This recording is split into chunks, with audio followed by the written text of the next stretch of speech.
Hello everyone and welcome to another Ultimate Fighter episode review. This is for Season 25 Episode 11, Embrace the Snake, which sounds like a euphemism. Anyway, quite a few things to talk about in this episode, so let's go right into it. After the fight announcement... Was it after the fight announcement? That I don't remember, but there was a point where Ramsey Nijum kind of picked a fight with Seth Brzezinski.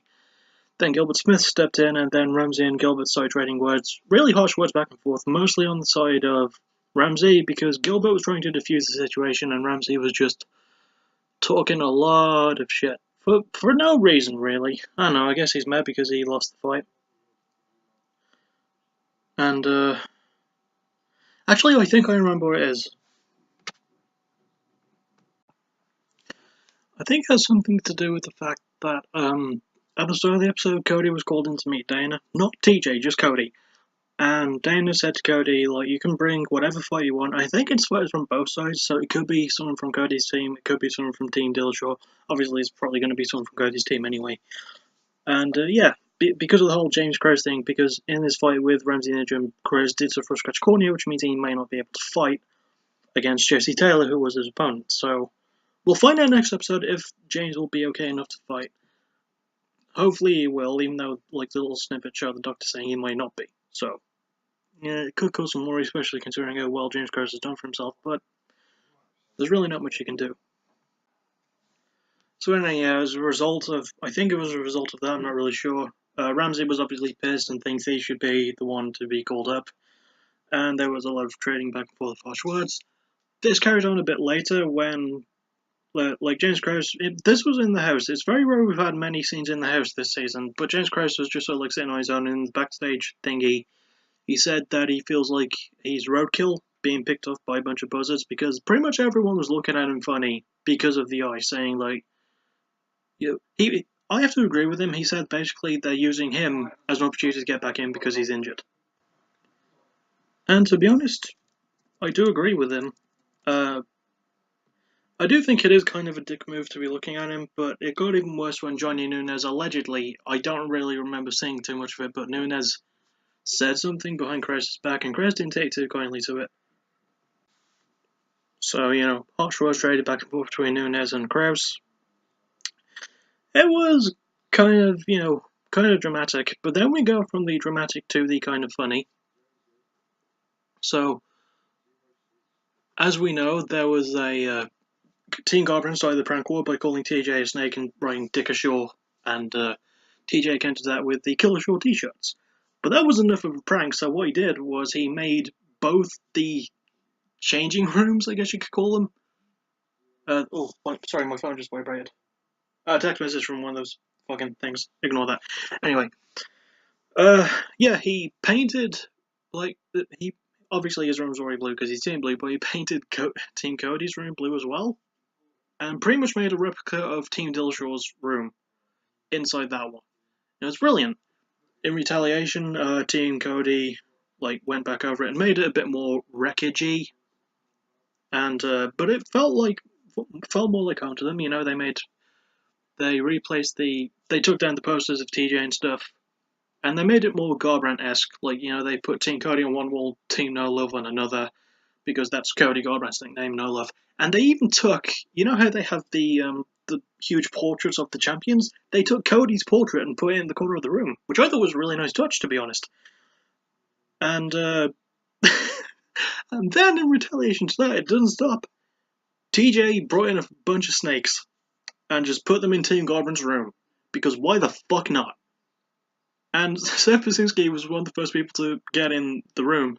He knows that, and he was like, yeah, they got it pretty good with the snake thing. And Julian Lane, who is one of the toughest sons bitches on this season, is scared to death of snakes. He does not like snakes. So, yeah, that was an interesting experience, to be honest, but, really can't complain about it. It was pretty good. And lastly, as always, we get to the actual fight of the episode. We had Toothless Tom Gallicchio against Dhiego Lima, both of Team TJ. Because it's semi-final fights, it was 3 rounds instead of 2, then possibly 3 at the end of round 2. The judges called it a draw.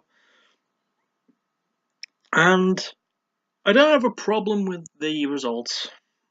I do have a problem with Toothless Tom losing, though.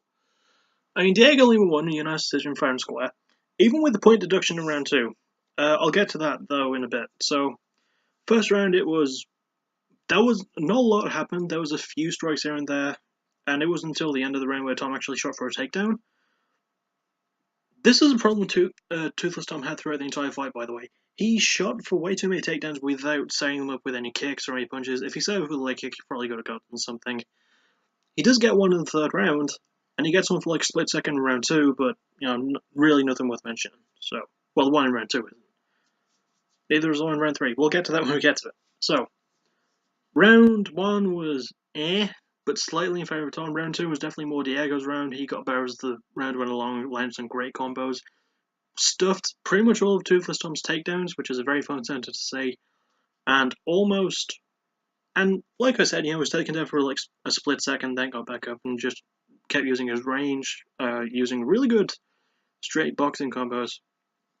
And round 3 was kind of more of the same, but Toothless Tom did manage to tough out and land some decent counter shots, nothing really huge, nothing on the level that Lima was landing. I have a level alliteration in this video, and I'm messing it all up. Anyway, yeah, he did a decent job. And, in round 2, I forgot to mention, Toothless Tom kind of was going for a takedown, and as he went to pull Dhiego down, Dhiego grabbed the fence, and that's a big no-no. And it resulted in Dhiego Lima getting a point deducted from Herb Dean, as we know, one of the best refs in the game. And, yeah, it was really, really smart on the part of Herb Dean to take away that point from Dhiego Lima, but it didn't stop him from winning the fight by decision. Round 3 was going more the same near the end. I'd say like within the last 2 minutes. Toothless Tom did land a takedown. He even got Dhiego's back, but he didn't really do a whole lot with it. And at the end of the fight, Dhiego ended up taking Tom down and landing some good punches. And Dhiego got the win by a decision. Toothless Tom fought so hard for it, and I definitely think he's going to be in the UFC again because he did so well up until this point. And he didn't have a bad showing against Dhiego. He was just, that's all I can think.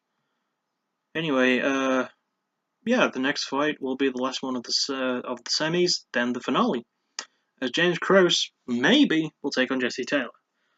Well, Jesse Taylor's definitely going to be in it, so maybe he'll fight James Krause, but James Krause could be replaced. We don't know.